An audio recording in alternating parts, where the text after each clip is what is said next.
Apokalipsis, Kabanata 9. At humihip ang ikalimang anghel, at nakita ko ang isang bituin na nahulog sa lupa mula sa langit.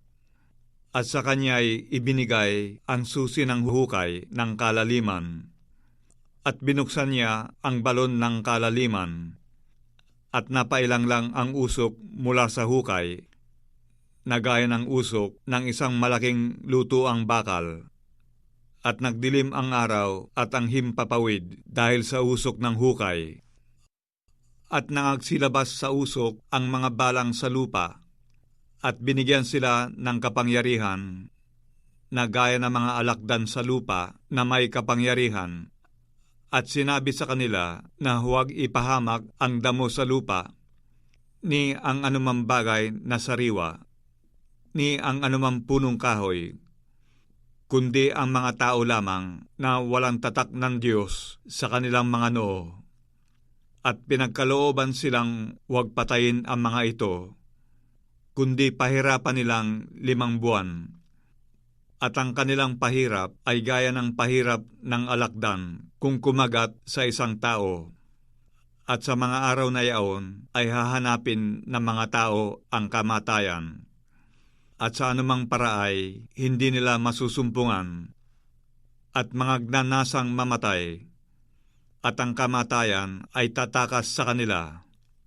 At ang anyo ng mga balang ay katulad ng mga kabayong nahahanda sa pagbabaka, at sa kanilang mga ulo ay gaya ng mga putong na katulad ng ginto, at ang kanilang mga mukha ay gaya ng mga mukha ng mga tao.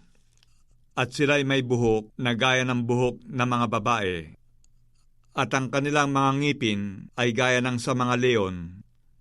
At sila'y may mga baluti na gaya ng baluting bakal. At ang ugong ng kanilang mga pakpak ay gaya ng ugong ng mga karo, at ng mga maraming kabayo na dumadaluhong sa pagbabaka.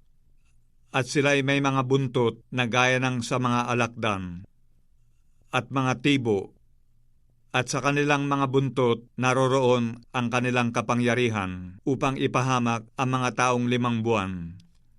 Sila'y may pinakahari na anghel ng kalaliman. Ang kanyang pangalan sa wikang Hebreo ay Abaddon, at sa Grego ay may pangalan siyang Apollyon. Ang unang pagkaaba ay nakaraan na. Narito, darating pa ang 2 pagkaaba sa haharapin. At humihip ang ika-6 na anghel, at narinig ko ang isang tinig mula sa mga sungay ng dambanang ginto na nasa harapan ng Diyos, na nagsasabi sa ika-6 na anghel na may pakakak, "Kalagan mo ang 4 na anghel na nagagapos sa malaking ilog ng Euphrates." At kinalagan ang 4 na anghel na nangahahanda sa oras at araw at buwan at taon upang patayin ang 3 bahagi ng mga tao. At ang bilang ng mga hukbong nangangabayo ay makalawang 10,000 tigsa 10,000. Aking narinig ang bilang nila, at nakita kong sa pangitain ang mga kabayo, at ang mga nakasakay dito, na may mga baluting gaya ng apoy at ng hasinto at ng asupre, at ang mga ulo ng mga kabayo ay gaya ng mga ulo ng mga leon, at sa kanilang mga bibig ay lumalabas ang apoy at usok at asupre. Sa pamamagitan ng 3 salot na ito ay napatay ang 3 bahagi ng mga tao, sa pamamagitan ng apoy at ng usok at ng asupre, na nangagsisilabas sa kanilang mga bibig, sapagkat ang kapangyarihan ng mga kabayo ay nasa kanilang bibig at nasa kanilang mga buntot, sapagkat ang kanilang mga buntot ay kawangis ng mga ahas, at may mga ulo, at siya nilang ipinananakit.